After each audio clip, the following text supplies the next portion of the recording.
Hai teman-teman, kita adalah IMF Learning Channel yang akan selalu berbagi perihal edukasi, strategi, dan pandangan terkait komputer seperti ilmu komputer, aplikasi komputer, pemrograman, pengembangan aplikasi, atau sistem dan penerapan teknologi komputer terkini. Pastikan selalu melihat video hingga selesai, kemudian like dan subscribe. Assalamualaikum warahmatullahi wabarakatuh. Selamat datang di channel IMF Learning. Pada video kali ini kita akan belajar dasar pemrograman linear atau program linear atau Google Colab. IMF Learning, IMF Learning by doing. Oke, mungkin teman-teman pernah mencat ini, di mana ada garis, kemudian akan ditemukan nilai optimalnya. Oke, linear programming, program linear itu apa ya? Teknik pemodelan matematika dalam fungsi linear, ada maksimum dan minimum. Oke, kembali ke masa lalu, waktu SMA, teman mungkin pernah melihat soal ini. Ini adalah dasar dari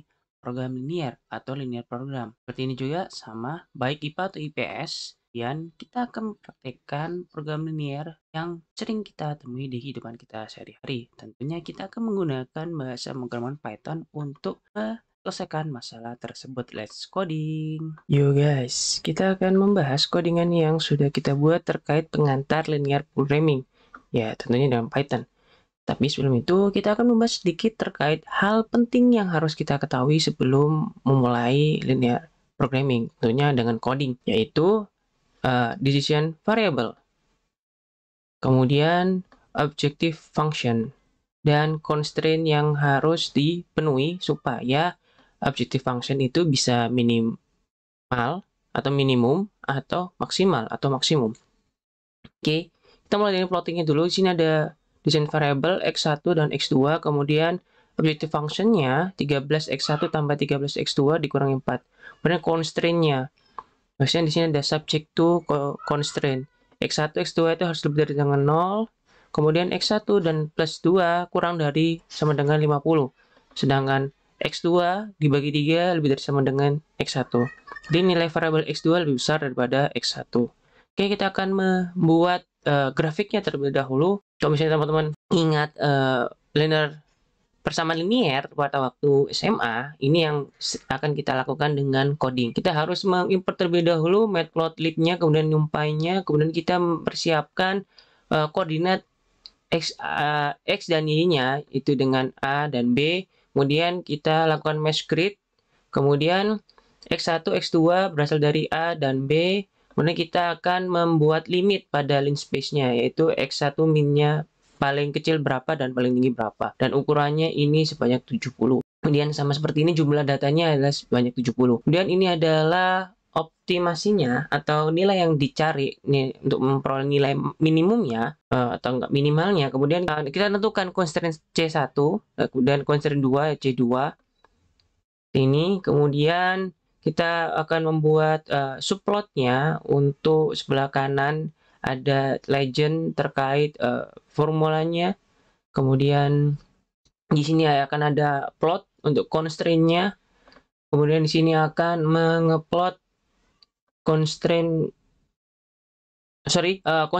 ke yang awal. Ini constraint yang kedua dan ketiga, ini yang awal. Jadi x1 x2 lebih dari sama dengan 0. Kemudian ini counternya.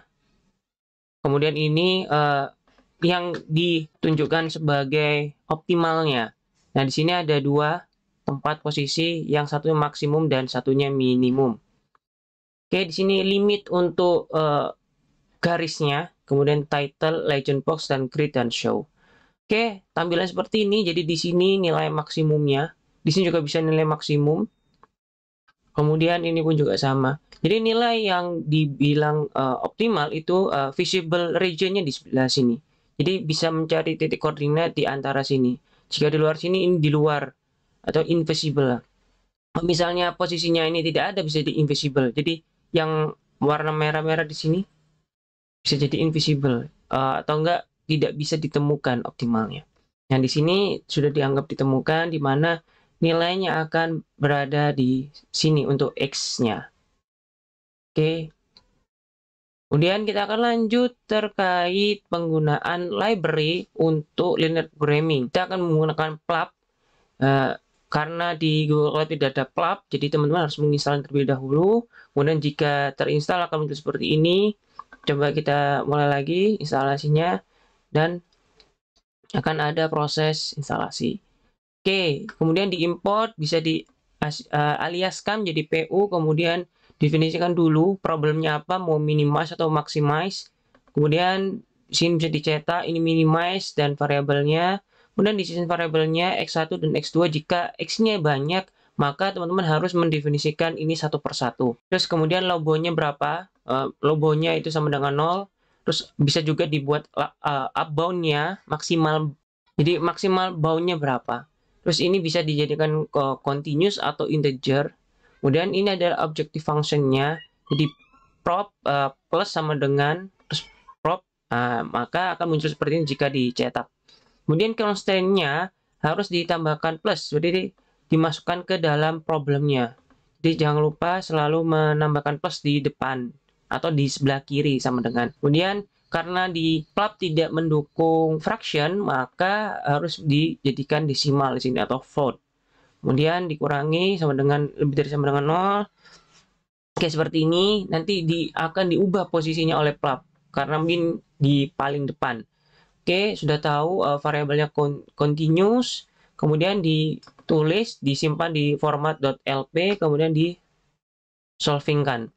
Nah, jika dijalankan, maka akan peroleh bahwa X1 dan X2-nya 0 dari yang disarankan oleh PLAP. Kemudian jika diperoleh hasilnya adalah min 4. Jadi kalau misalnya rumusnya itu sangat kompleks, PLAP itu bisa menjadi pilihan yang sangat tepat. Tapi misalnya rumusnya itu tidak terlalu susah, jadi maksimal dan minimumnya bisa diketahui dengan mudah, ya gampang saja sebetulnya sih. X1 dan X2 diisi 0, maka sudah diperoleh bahwa akan diperoleh nilai konstannya ya min 4, ya seperti ini, min 4.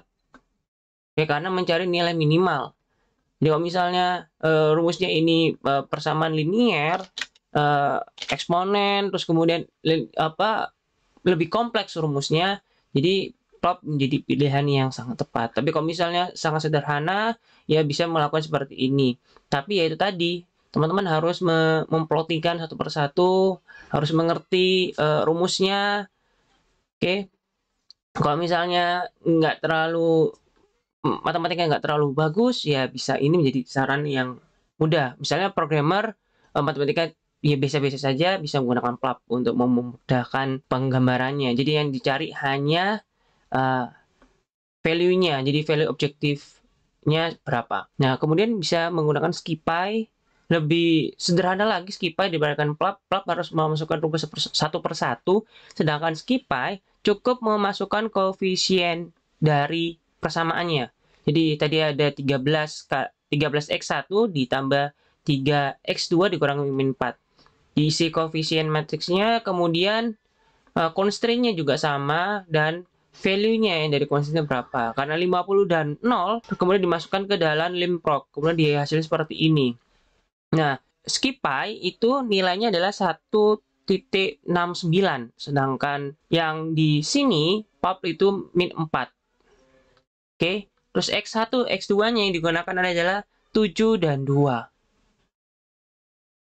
Oke, jadi setiap library mempunyai hasil yang berbeda. Nah, teman-teman bisa memilih sesuai dengan kebutuhan yang teman-teman inginkan. Oh, nilainya terlalu tinggi, ya cari library yang lain lagi. Mungkin di luar sana masih ada library linear programming yang lain, sekalian SciPy dan PLAP. Oke, seperti itu. Terima kasih sudah melihat video kami terkait linear programming dan Python. Nantikan video kami yang lainnya. Sampai ketemu lagi. Wassalamualaikum warahmatullahi wabarakatuh. Oke teman-teman, pastikan like, subscribe, dan share video ini. Terima kasih.